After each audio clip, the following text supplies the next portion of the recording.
আজকে আমি দেখাবো হচ্ছে পুশ আপ। পুশ আপের আসলে অনেক ভ্যারিয়েশন আছে।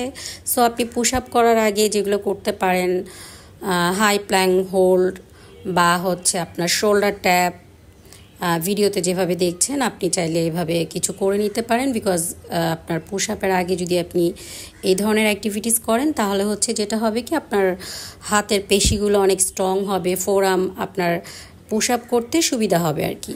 আপনি চাইলে হাই প্ল্যাঙ্ক হোল্ড করতে পারেন, যতটুকু আপনার সাধ্য অনুযায়ী সেভাবে করতে পারেন।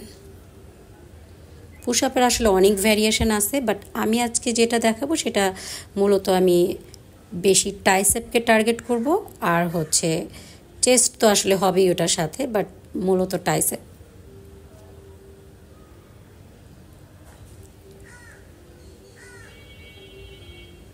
আপনি এভাবে হোল্ড করতে পারেন। যদি আপনি এক হাত দিয়ে না পারেন ফুল বডিকে রাখতে, তাহলে আপনি চাইলে আপনার দুই হাত দিয়ে কিছুক্ষণ হোল্ড করে রাখবেন, কারণ ফুল বডি আমার এক হাত আর পায়ের উপরে আছে। সো আপনি চাইলে দুই হাত রাখতে পারেন।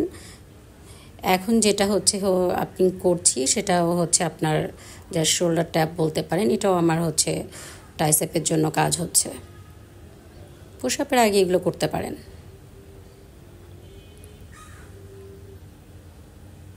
এটা করলে হয় কি, যখন পুশ আপ করতে যাই তখন আসলে দেখা যায় যে অনেক বেশি আমার ট্রাইসেপ স্ট্রং হয়। আমি পুশ আপের আগে এই ধরনের অ্যাক্টিভিটিস করি, যেটা শোল্ডার ট্যাপ বা ট্রাইসেপ বা হচ্ছে প্লাং হোল্ড, তো হচ্ছে হাই প্লাং হোল্ড, এই ধরনের কিছু করে দেন আমি পুশ আপে যাই। বিকজ আমি ইদানিং প্র্যাকটিস করতেছি পুশ আপ করার জন্য। নি পুশ আপ এখনও আমি সোজা পা একদম সোজা করে পুশ আপ করতে পারি না, হচ্ছে আপনার নি পুশ আপ মোটামুটি আমি ভালো করতে পারি। আর পুশ আপ হচ্ছে খুবই বেস্ট একটা এক্সারসাইজ, যেটাকে বলা হয় যে ফ্রি হ্যান্ড এক্সারসাইজের মধ্যে লাইক বেস্ট এক্সারসাইজ। আপনার এখন যেটা করছি এটা হচ্ছে আপনি হাত যদি অপর পাশে দেন, এইটা মূলত আপনার ট্রাইসেপকে টার্গেট করছে, চেস্টকেও টার্গেট করছে, বাট বেশি টার্গেট হচ্ছে আপনার ট্রাইসেপকে। আপনি যদি ট্রাইসেপকে বেশি টার্গেট করতে চান তাহলে আপনি হাত এভাবে দিতে পারেন। আর রেগুলার পুশ আপ যেটা সেটা আমরা সবাই জানি। আর হাতকে সবসময় আপনার একদম চেস্ট বরাবর রাখতে হবে, এবং হচ্ছে আপনাকে ফ্লোরের দিকে তাকাইতে হবে, গ্লাসের দিকে তাকানো যাবে না, এলবোকে ক্লোজ রাখতে হবে। পুশ আপের কিছু টেকনিক আছে, অনেক ভ্যারিয়েশন আছে পুশ আপের।